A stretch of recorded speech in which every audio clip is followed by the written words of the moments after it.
Botir. Assalomu alaykum Abduxoliq. Va alaykum assalom. Kir uyga. Yo'q. Kir uyga. Xo'p. Eshik yo'q. Anaqa bir minut. Necha yildan beri qo'lingizda ishlayman, bilasiz. Hech kimga haqqiga xiyonat qilmaganman. Non tuzingiz yeganman. 2 kun oldin Murod o'rtog'im meni noto'g'ri tushunib qoldi.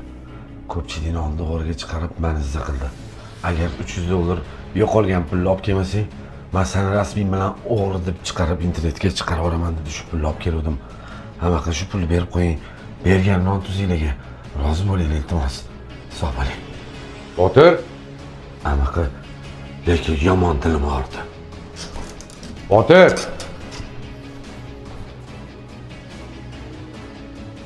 Qo'ysangchi o'rtoq, xos keldim uyga. Ertaga gaplasharmiz.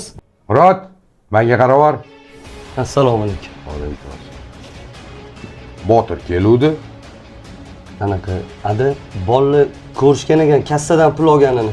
O'shanga anaqa Ey, ko'zing bilan ko'rdingmi?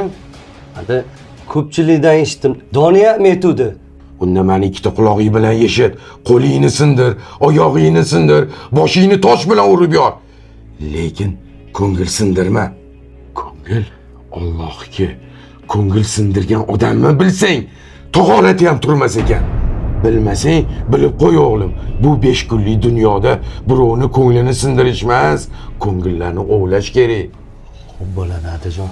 Mana pulni olgin-de, Botirni topib, uzringni so'rab, ertaga ertalab ishda bo'lsin. Tushundingmi meni?